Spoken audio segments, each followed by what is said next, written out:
बद्रीनाथ धाम भगवान विष्णु को समर्पित है और भगवान विष्णु को शंख कितना प्रिय है ये तो हर कोई बता सकता है।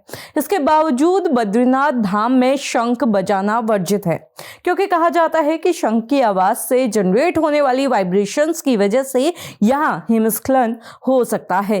अब सोचने वाली बात यह है कि इतने सेंसिटिव धाम में भारी बर्फबारी के बीच हथौड़े की आवाज क्यों अनसुनी की जा रही थी?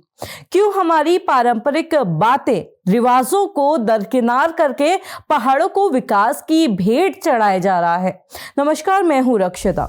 1 मार्च को चमोली में बद्रीनाथ हाईवे पर काम कर रहे मजदूर एवलांच की वजह से दब गए, जिनमें से 50 मजदूरों को रेस्क्यू करा गया और इन 50 में से 7 मजदूरों की मौत हो चुकी है और 1 मजदूर अभी भी ट्रेस नहीं हो पाया है।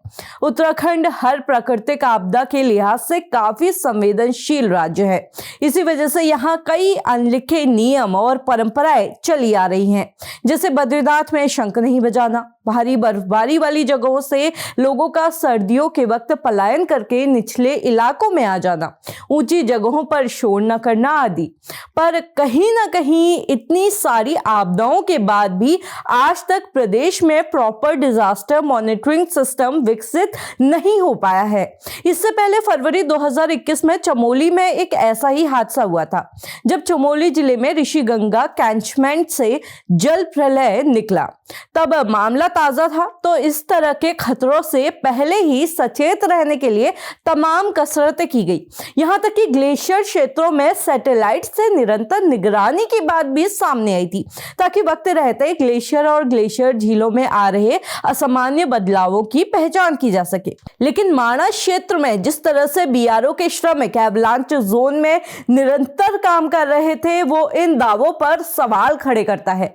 और सवाल तो ये भी खड़े होते हैं कि आखिर मजदूरों के आवास ऐसी जगह पर क्यों बनाए गए जहां पहले भी हिमस्खलन की घटनाएं हुई हैं। सवाल यह भी है कि आखिर ऐसी जगह जहां गर्मियों में शंखनाद की मनाही है, वहां भारी बर्फबारी के बीच मशीनें और हथौड़े कैसे चल रहे थे। सवाल यह भी है कि जब सर्दियों के वक्त वहां रहने वाले लोग तक वहां से पलायन करके निचले इलाकों में आ जाते हैं, तो वहां मजदूरों को काम करने की इजाजत कैसे दी गई। उत्तराखंड में आपदा प्रबंधन तंत्र की कमी बार बार उजागर होती रही है। हर बार हादसे के बाद नियमों और सुरक्षा के उपायों पे तो चर्चा बहुत सारी होती है, लेकिन धरातल पर अमल नहीं किया जाता। लेकिन आखिर कब तक विकास के नाम पर पहाड़ों की नीतियां, यहाँ की परंपराओं को अनदेखा किया जाएगा, और कब तक इंसानी जानों की कीमत पर ये परियोजनाएं चलती रहेंगी।